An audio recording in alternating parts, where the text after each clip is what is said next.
How's everybody doing? Wide awake. That was a fantastic presentation by Bhupesh sir. Let's give him a round of applause. Like Bhupesh sir said, I'm myself Tushar. I'm a Data Evangelist with IBM, working since last 6 years. Prior to that, I was in US for 10 years, so that's good. I give you a kind of in a nutshell about me. I've been associated with one of the largest banks in India for the last 6 years as an data evangelist, doing a lot of stuff on Hadoop, Spark, bringing sites, a lot of things. We will talk about it. But the reason I'm here is about linking analytics to business, right? That's very important because we can talk about technology, we can talk about curriculums, but both the things need to marry together so that we get good, excellent kids. Like Bhupesh sir was saying, like the marriage between Aegis and IBM has produced excellent kids, and so we will talk about it. Now the first thing is there's an amazing shift happening. Like people talk about mobile. Mobile is even a even the maid servant carries a mobile, right? It's no big deal. People talk about big data and analytics. So everywhere, I was talking to some CEOs from US, and they told me very specifically about this incident that they went to Brazil for a conference, and there were customer presentations. So throughout the discussion, they chose not to talk about big data word, right? Throughout the conference, it was a 2-day conference, and they chose not to talk about big data word by themselves. And just they wanted to listen, is that a buzzword or people are really doing some work in big data and people are engaged in big data? Guess what? After they came back to their offices in US on Monday, they saw there was more than several thousands of incidences where people talked about big data, right? So it's not anymore a buzzword. It's in your blood. It's in everywhere. So you just cannot live without big data, and we will give you some examples about that. Bhupesh sir also talked about AWS. He talked about the cloud business, right? So that's growing like leaps and bounds. Think about that $52 billion investments in cloud. So today, let it be a small size industry, a small size company, medium size company or large size company, and I get a chance to work with almost all of them, and I can guarantee you everybody is going on cloud. So today, if they have not been on the cloud, they have a roadmap to go on cloud, guaranteed. So that puts things together and talks about just an explosion of data. I'm not going to talk too much about data, but I'll just give you some statistics. Like for example, in 2005, 1.3 billion RFID tags were generating about 30 billion RFID tags today. So just the number of data collection points have increased a lot. 80% of the data, or the 90% of the data was generated in the last 2 years, right? And that all data didn't exist before. And how do we accommodate for that data? So we will talk about that. Excuse me. Next thing is, you have heard about cloud, you have heard about big data, you heard about mobile. Let's talk about social and security. So once you go on the cloud, right, then there are other things that kick in. Like you have to also think about the social aspect of big data. You have to also think about the security. So if you start working on the cloud, so these are the two important factors that you will have to think about. For example, the security aspect of it. So I work with banks. So banks do want to go on cloud. They would migrate one of their non-critical platform on cloud. However, they have to be very purview of what data is that they're going to push on the cloud. Like for example, is it their non-critical system? Like for example, I work with a large bank, and where they are moving on their email services onto cloud. So that's where the thing kicks in. Like they would not move their core banking on cloud yet, but they would choose to move one of the non-critical data onto the cloud. So that's where the security picture kicks in. Second thing, let's talk about security.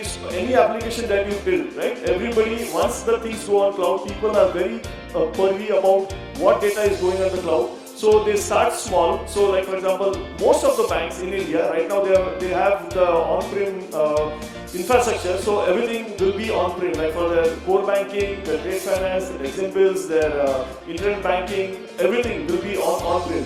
But a portion of that is moving on to the cloud. So that's when again the security thing kicks in. So they have to be very purview of what data is what they're moving on to the cloud. let's look at real statistics, what's happening in India. So I didn't want to give you statistics of viewers and bore you with those things. This is what is happening in India. So today, 162 minutes is spent on smartphones, surpassing what the time people spend on TV, right? So even myself, I don't watch much of TV, but I don't check up my WhatsApp during the day. I just go home 9:30, 10 late at night, go and check my WhatsApp and things. So the point is, you will see like a lot of people are on WhatsApp. Like even my colleagues during the day, they would be on WhatsApp, and sometimes it's important, right? But it's not necessary that you have to be on WhatsApp during the day. But if you can do, people are on WhatsApp, Facebook, and all other things. So absolutely, the things are moving.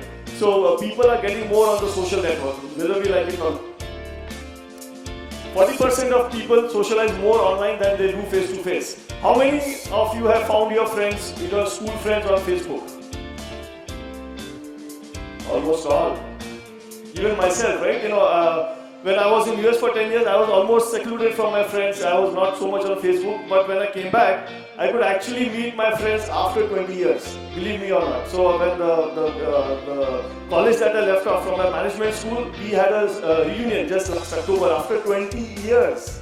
And some of my friends, I saw them for the first time face to face.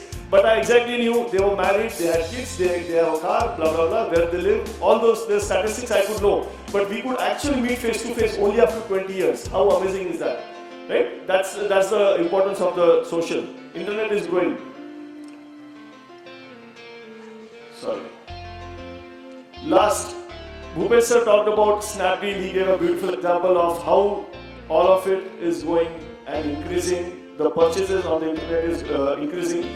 So I'll give you stats about 2010, but it's an important point in time. So in US, lot of purchases for the Christmas and the New Year happen almost 2.5 times more than the conventional stores in 2010. I'm talking about statistics when I used to work in eBay in 2010. So that's when they told, it was published and also there was a Black Day sale in US. So where the amount of sale that happened online was 2.5 times more than the amount of sale that used to happen in stores. And that's about 5-6 years ago. So things have kind of multiplied since then. Now technology is dramatically changing the way we live, how you buy, how you work, how you create. That's the data. Now how you buy, we already know. So many things are going online. Flipkart, Snapdeal, Myntra, these all didn't exist. All these companies didn't exist 10 years ago, but they all exist today. So it's drastically, so we had that $1 billion sale, last year it didn't go that well, but companies have fixed that. So there are a lot of promotions which are getting pushed online. So it's absolutely changing the way we live, the way we shop, and the way we socialize. Okay, I'm going to quickly read some numbers to you, it's important. Now, CAMS is, we talk about analytics, we talk about mobile, we talk about social. Now, this important slide talks about enterprises deploying each technology. So, if you check it out worldwide, so big data analytics is about 75% accepted worldwide, right? The cloud is accepted about 75%, it's got market penetration, mobile has got about 78%, and social has got about 70%. That's the worldwide statistics. Where does India stand? Let's take a peek at that.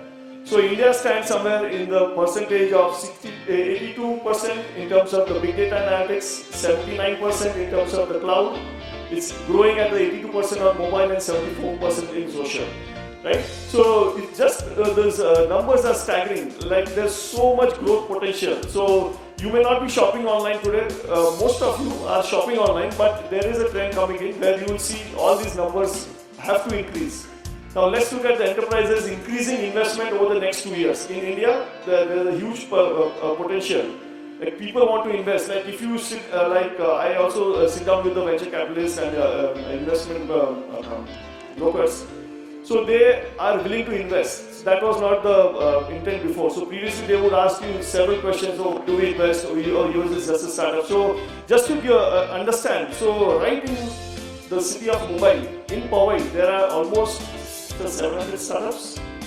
Yeah, so there are 700 startups, guys. There are 700 startups just in a place known as Powai, Mumbai, India. It's amazing. So there is so much things that is going on, and so much things you can contribute, right? Now, how do you contribute? We will come to that. Let's look at the skill gap. So these kind of audience, people coming down on Saturday morning trying to learn about data science, some people have come from, probably holiday for you, but some of them might have just given some excuse, but come here to learn about data science. So just look at the gap worldwide. So worldwide in big data, the gap is almost 37%. In cloud, it's 41%. In mobile, 43%, and in social, it's 38%. Let's look at the numbers in India. It's in big data, it's 29%. In cloud, it's 28%, 37%, and 34% in social.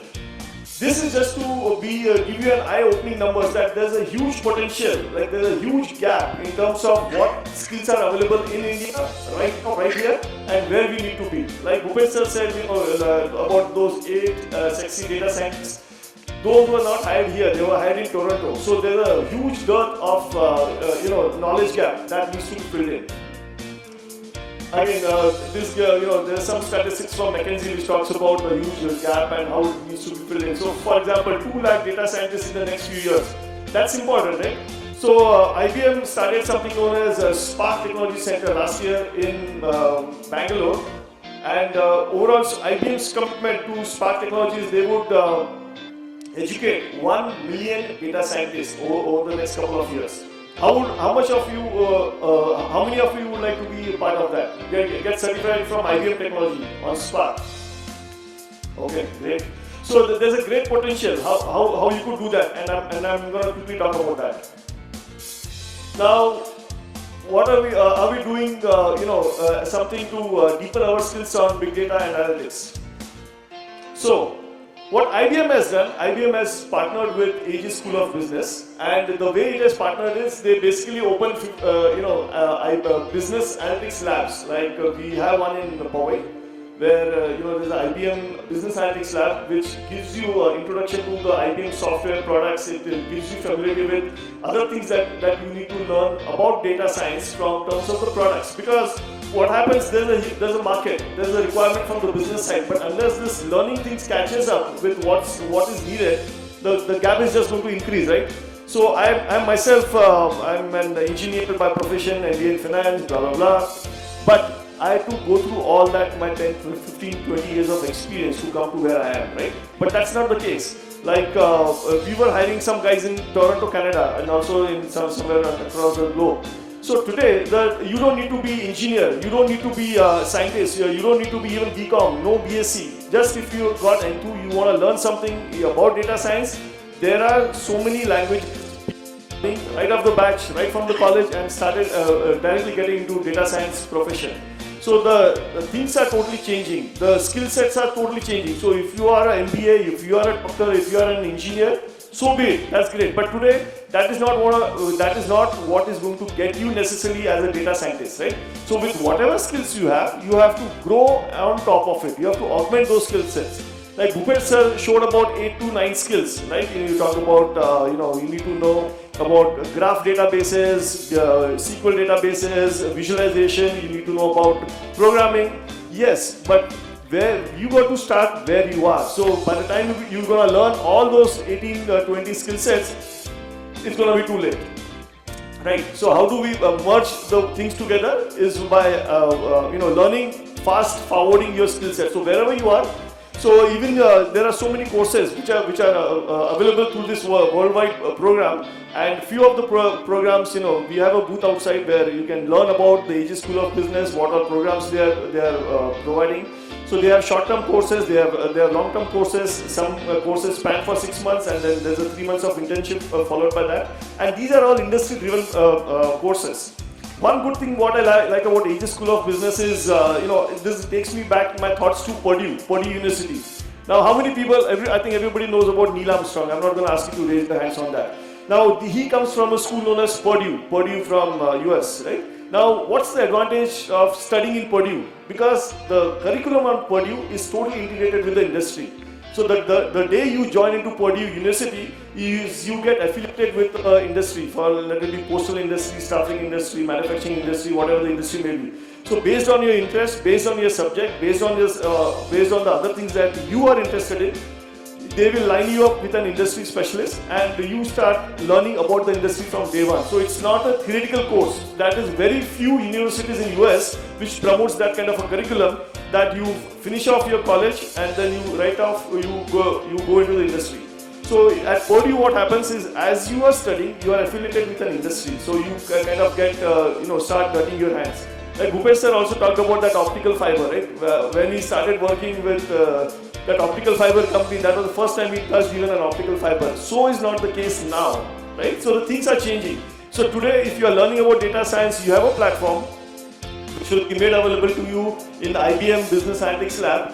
Plus, you get to work on projects, and those projects could be like internship projects, and it could be like even contributing to the data factory, what Bhupesh sir was talking about. So there are several ways you can start participating. But the key thing is, what I see, and I do this in several places all over India. So I see like there's a difference between the way the Aegis School of Business is taking this forward compared to other schools where they give you a certification. Even I have done a lot of certifications online. So it could be on cloud, it could be on mobile, it could be on social, blah, blah, blah. But, the marriage has to happen. And this is a good platform where this partnership goes to the next level. And the one more thing what I would like to talk about, Aegis School of Business is the only institute in India which is providing this two-way marriages. So it's got a marriage with IBM as a platform. Also, that's the only institute which provides data science as a full-fledged curriculum. So a lot of institutes where you go, they might teach you about Spark, Python, R, Java, and several other programming languages. But Aegis School is the only institute in India where we have this program known as data science. So that's very unique to Aegis. And what Bhupesh sir had showed about this particular certificate, that's a certificate that you get end of your curriculum. And that's the school where where you have the labs available to you, which you will utilize as you are there and you do a lot of internships and projects. So that's about it. Thank you.